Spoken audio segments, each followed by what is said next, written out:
Hello and welcome to March's edition of ScotlandShop on the Sofa. I'm Emma. And I'm Anne. We've had a great time discovering all things Clan Macrae this month, and we're looking forward to sharing some more stories with you today.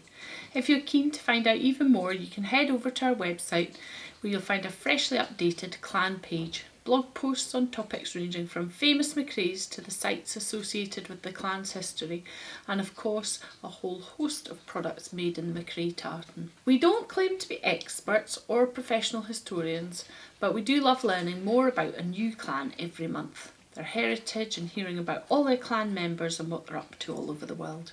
So if you think we've made a mistake or you've got anything you'd like to add, please just let us know in the comments or send us an email. And also, if you've got any questions, you can add a comment and we'll try our very best to answer it. So let's start at the very beginning. Clan Macrae has been a long, illustrious history and have several clan members who have carried out research and written history books to try and record this history. These include 17th century Reverend John Macrae, who wrote a manuscript in the late 17th century reflecting on the earliest days of the clan, and Reverend Alexander Macrae, who did even more research and brought the history up to date in the early 1900s. Although the exact origins of the clan are unknown, in Gaelic Macrae is Macrae or Macrae, which means son of grace. Reverend Alexander Macrae considered this meant that the clan and the clerical origins looking back over time. The Macraes do seem to have produced a lot of clergy.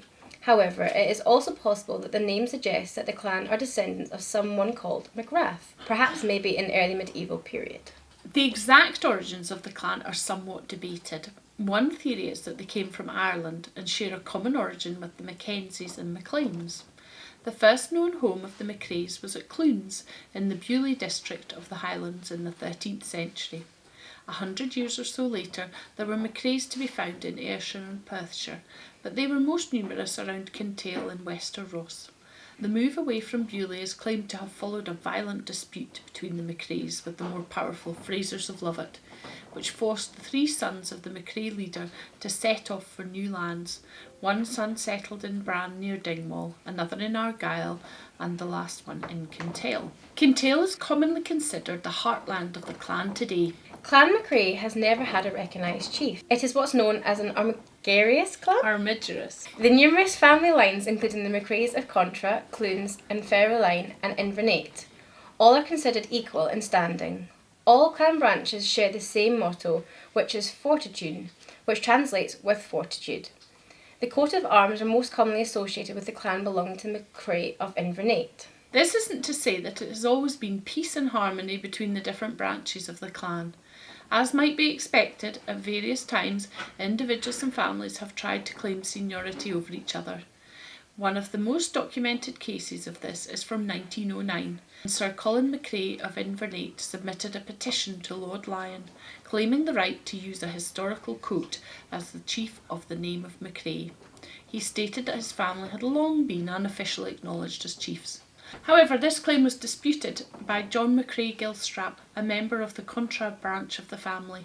He stated he would not accept the claim of Invernate because all of the Macrae families are more or less an equality, and said that historically the only chief acknowledged by the Macraes was the MacKenzie Lords of Seaforth. We'll talk more about that in a minute. Long story short, Sir Colin's claim was rejected and he was refused the right to bear the arms and claim the chiefdom. Medieval Scottish history is rightly often thought to be full of clan conflicts and battles, and whilst that is true, alliances between clans are also very important. In the earliest days of the clan, the Macraes had a close relationship with the Frasers of Lovat, so much so that above the door at Beaufort Castle, the seat of the Fraser Lord Lovat, was carved the line, "If a Fraser is within a Macrae, shall never be without." As we mentioned a second ago, there are also an important alliance between the Macraes and the MacKenzies, specifically the Earl of Seaforth. This alliance shaped and continues to shape the Macrae identity. It is possible that the origins of the alliance can be found in the shared Irish ancestry of the two clans, and one theory being is that in the medieval period there were a few Mackenzies the chiefly line, and thus the chief of the clan welcomed the Macraes because they shared a common descent and would be relied upon. The Macraes became known as the Mackenzie's shirt of mail on account of their loyalty and fighting skills. There's lots of stories about the exploits of the Macraes at the service of the Mackenzies. In the 1530s, MacDonalds besieged Eilean Donan as part of their attempt to revive the shattered lordship of the Isles. Duncan Macrae is credited with slaying the MacDonald Donald Grumach, 4th of Sleat, with an arrow and ending the siege. In the early 1700s, a certain Duncan Macrae served the Mackenzies. His claymore, known as the Great Highlanders' Sword, was long preserved in the Tower of London, and on a farm at Auchengart you can apparently still see a stone of immense size, which he is said to have carried a considerable distance and deposited where it now lies. Duncan was killed at the Battle of Sheriff Muir in 1715, which was a disaster for the Macraes, with many of them killed fighting on the side of the Jacobites. Malcolm Clan Macrae was appointed constable of the Mackenzie stronghold of Eilean Donan Castle. This position was held by Macraes for around 150 years. It wasn't automatically passed down from father to son, which shows the Macraes continued to command the respect of the Mackenzies.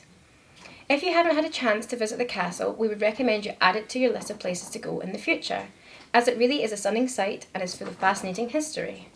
And you're going there on your holidays? I am very excited about it. My husband's favourite castle. It's definitely worth a trip. Yeah, lots of pictures, I think. So the connection between Macrae and Eilean Donan doesn't end there. If we jump to 1912, the ruined castle site was purchased by Lieutenant Colonel John Macrae Gilstrap of Ballamore, a member of the Contra branch of the family and a descendant of the final constable. John had inherited a large fortune through his marriage into the Gilstrap family, who owned a malt-producing business. Initially, he intended just to preserve the ruins as they were, employed a local stonemason and probably a distant relative, Farquhar Macrae, to clear the site. During the First World War, Macrae Gilstrap had to leave the site, and when he returned, he found Farquhar making preparations for a full restoration of the castle. He claimed to have had a dream in which he saw in vivid detail the original look of the castle. Perhaps surprisingly, Macrae Gilstrap was convinced by this and agreed to go ahead with a full reconstruction, bringing on board architect George Mackay Watson to prepare the plans. Between 1920 and 1932, the castle was fully rebuilt and a bridge was built to the mainland. The total cost was around $250,000 at the time, and in the 1950s the site was open to the public. Visitors today are probably very thankful the Macrae Gilstrap had that dream and went to the effort of building the bridge. That's a lot of money as well. Yeah. It is. In those days, $250,000. Wow. Eilean Donan is located where Loch Aish meets Loch Long and Loch Duich. Loch Duich is an important place for Clan Macrae. On the southeastern edge of the loch, you'll find St Duich Church and the Clan Duich, which is a traditional burial ground for the clan. The loch is also the location of a Scottish legend. It is said that 3 brothers went fishing one night and were transfixed by 3 seal maidens, known as Selkies, who had transformed into human form and were observed dancing on the shore in the moonlight. Transfixed by the sight of the beautiful woman, the brothers determined to steal the maidens' furs, preventing them from retransformating and returning to the sea, and each brother carried off one of the girls. One brother took pity on the distress of his captive and returned her sealskin, freeing her to return to the sea and her father, who, in gratitude, allowed the couple to visit the shore every full moon. The captive of the second brother was also resourceful enough to recover her fur and escape. The last brother, thinking to prevent the similar occurrence, burned the seal fur of his maiden to prevent her from returning to the sea, but to his horror he found out that burning the fur caused her to burn as well. It's not a very nice story at all. No, it's not a nice story. So if you want to find more about these sites and their locations in Scotland with a link to the Macraes, you can visit the blog, and that's great inspiration for your next Scottish road trip. And if you want to learn more about the Selkies, there's some more on our YouTube channel, stories from the lovely ladies at Stories of Scotland. Some really nice folklore. One place you might be surprised to hear has a link to the Macraes is Arthur's Seat in Edinburgh. If you know your Scottish geography, you'll know it's pretty far from Kintail and the Clan Heartland. Well, the link can be found in 1778 with the mysteriously named Affair of the Wild Macraes. The Macraes of Kintail Battalion of the Earl of Seaforth's regiment were based in Edinburgh Castle, But after hearing a rumour that they were going to be sent to India, which was not what they had agreed to, they mutinied, marching down the High Street and all the way to Leith Links before returning and scaling Arthur's Seat. There they set up camp, where they were fed and supplied by the people of Edinburgh, until the army agreed to resolve their grievances. Arthur's Seat has a path called Piper's Walk, which marks the location where the pipers played outside the camp each evening. In fact, if you visit Edinburgh today, you'll probably see evidence of the work of a Macrae as you wander the streets both old and new town. Ebenezer James Macrae served as the city architecture for Edinburgh for around the turn of the 20th century, and he worked on several initiatives to study the heritage of a historic city, and was responsible for the series of heritage plaques on the Royal Mile. He also designed and oversaw the construction of buildings including Portobello Lido, the Pleasance development, and several schools and housing schemes across the city, as well as the installation of police boxes. The Royal Mile police box was also designed, is said to be one of Europe's most expensive pieces of real estate per square foot. It was purchased in 2012 for £102,000 and is now used as a ticket booth for the city tours. Very expensive police box. But very cool, I do like it. Ebenezer is just one of the notable Macraes that we found out about this month. In the aftermath of the Jacobite rebellions, many Highlanders left Scotland and the Macraes were no exception. In fact, so many of them left for the New Worlds in the Americas and beyond, they gained the name the Scattered Children of Kintail. One such clan member who left Scotland for a new life on the other side of the Atlantic is John Macrae, or Ian MacMurach. His life story is probably worthy of a film. He was a member of the Macraes of Inverness and served the first Earl of Seaforth as a deer stalker and forester. He was also a witty poet and performer. Apparently, if you were having a party in 18th century Kintail, it wasn't complete without him in attendance. Sounds like a very fun guy. It does. Intrigued by the possibility of a better life and unrestricted game hunting in the American colonies, he was persuaded to move to the colony of North Carolina in 1774, where he purchased 150 acres of land. However, he quickly got caught up in the American Revolution, fighting as a loyalist soldier and writing many war poems. In Gaelic, which celebrated the British cause during the war. He was imprisoned, where he wrote a song regretting his emigration from his beloved homeland. He died in 1780, either in captivity or killed by patriots. Today, North Carolina maintains strong links to its Scottish heritage as the site of the Grandfather Mountain Highland Games, the largest clan gathering in North America. On my bucket list to attend. Another member of the clan known for his literary achievements is Canadian Lieutenant Colonel John Macrae. He is known for writing poems in Flanders Field during the First World War. Macrae was a surgeon who served in the Second Battle of Ypres. Despite being 41 and not required to sign up for military service, he stated that he was afraid, but more afraid to stay at home with my conscience. The poem was inspired by the death of his friend Lieutenant Alexis Helmer on the day after his funeral. Macrae observed how poppies grew quickly around the graves of those who had died at Ypres. Originally, he tried to discard the paper containing his poem, but it was retrieved by a fellow member of his unit, and Macrae was convinced to submit the poem for publication, which led to it becoming one of the most iconic remembrance poems of the First World War. Tragically, Macrae died of pneumonia before the end of the war. Where he composed his famous poem is open to visitors and is known as the John Macrae Memorial Site. So you can find out more about John Macrae and some other famous clan members on our blog. Of course, we know that there are more members of Macrae all across the world with interesting stories, and we'd love you to share them with us. So now you've heard all these amazing things about Clan Macrae, maybe you want to get involved or connect with your own Macrae roots. Well, wherever you might find yourself in the world, there are Macrae clan societies that can help you do just that. Septs of Clan Macrae include Cree, Macro, Ray, Rath, Wraith, and Ray, spelled with a Y, and many more. So you could be a Macrae and not even know it.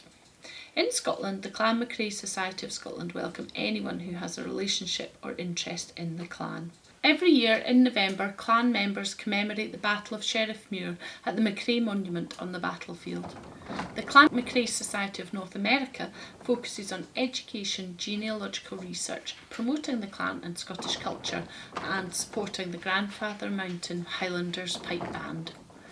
In Canada, the Clan Macrae Society hold meetings across the country to encourage members to meet and connect with the traditions and history. On the other side of the world, Clan Macrae Australia covers New Zealand too, with the objective of enjoying Highland clan traditions, informing members of their history and fostering the wearing of Highland dress. The scattered children of Kintail from across the world come together at clan gatherings at regular intervals. Finally, we couldn't end without talking a bit about the tartan, which is of course our favourite bit here at ScotlandShop. The red and the green Macrae ancient tartans are perhaps most commonly worn, including by the Grandfather Mountain Highlanders Pipe Band, who are the hosts of the band of USA's largest celebration of all things Scotland. However, there are actually a huge range of Macrae tartans available, from the bright greens of the Macrae lime to the pinks and purples of Macrae contra cranberry and the Macrae purple. There's something for everyone, so there's no excuse not to showcase your love for all things Clan Macrae. So that, I'm afraid, is all we've got time for today. Hopefully you've enjoyed discovering a bit more about Clan Macrae. If you're keen to find out more and keep updated on all our future clans of the month, be sure to check out our website, clan pages and blog posts. Follow us on social media and sign up to the newsletter. Keep an eye out for our Macrae quiz, where you can put your knowledge of the scattered children of Kintail to the test. We'll see you next time. See you next time.